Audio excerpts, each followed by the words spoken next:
ಅವೈಜ್ಞಾನಿಕವಾಗಿ favour block ಜೋಡಣೆ, ಗಲೀಜು ನೀರೆಲ್ಲ ಮನೆ ಬಾಗಿಲಿಗೆ. ಬೆಳಗಾವಿ ಜಿಲ್ಲೆ ರಾಮದುರ್ಗ ತಾಲೂಕಿನ ನರಸಾಪುರ ಗ್ರಾಮದಲ್ಲಿ ಅವೈಜ್ಞಾನಿಕವಾಗಿ ಫೇವರ್ ಬ್ಲಾಕ್ ಅಳವಡಿಸಿದ ಕಾರಣ ಗಲೀಜು ನೀರೆಲ್ಲ ಮನೆ ಬಾಗಿಲಿಗೆ ಬರುತ್ತಿದೆ ಎಂದು ವಠಾರದ ನಿವಾಸಿಗಳು ನರಸಾಪುರ ಗ್ರಾಮ ಪಂಚಾಯಿತಿ ಕಾರ್ಯದರ್ಶಿಗಳಿಗೆ 15/3/2023 ದೂರು ಸಲ್ಲಿಸಿದರು. ಇನ್ನುವರೆಗೂ ಕ್ಯಾರೆ ಎಂದಿಲ್ಲ.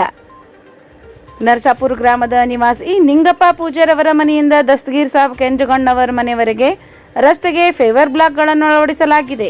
ಆದರೆ ಈ ಫೇವರ್ ಬ್ಲಾಕ್ಗಳನ್ನು ಇಳಿಜಾರಾಗಿ ಜೋಡಿಸಿದ್ದಕ್ಕಾಗಿ ಮಳೆಗಾಲದ ಸಮಯದಲ್ಲಿ ಅಪಾರ ಪ್ರಮಾಣದ ಮಳೆ ನೀರು ಹಾಗೂ ಚರಂಡಿ ನೀರೆಲ್ಲ ಹರಿದು ಕೆಳಹಂತದಲ್ಲಿರುವ ಮನೆಗಳ ಬಾಗಿಲಿಗೆ ಬರುತ್ತಿದೆ.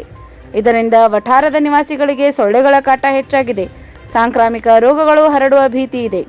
ಅಧಿಕಾರಿಗಳಿಗೆ ಆದಷ್ಟು ಬೇಗ ಇತ್ತ ಕಡೆ ಗಮನ ಹರಿಸಿ ಚರಂಡಿ ವ್ಯವಸ್ಥೆ ಸರಿ ಮಾಡುವ ಮೂಲಕ ಪರಿಹಾರ ಒದಗಿಸಬೇಕೆಂದು ಒತ್ತಾಯಿಸಿ ವಠಾರದ ನಿವಾಸಿಗಳೆಲ್ಲರೂ ಸೇರಿ ಗ್ರಾಮ ಪಂಚಾಯಿತಿ ಕಾರ್ಯದರ್ಶಿಗಳಿಗೆ ಮನವಿ ಸಲ್ಲಿಸಿದರು.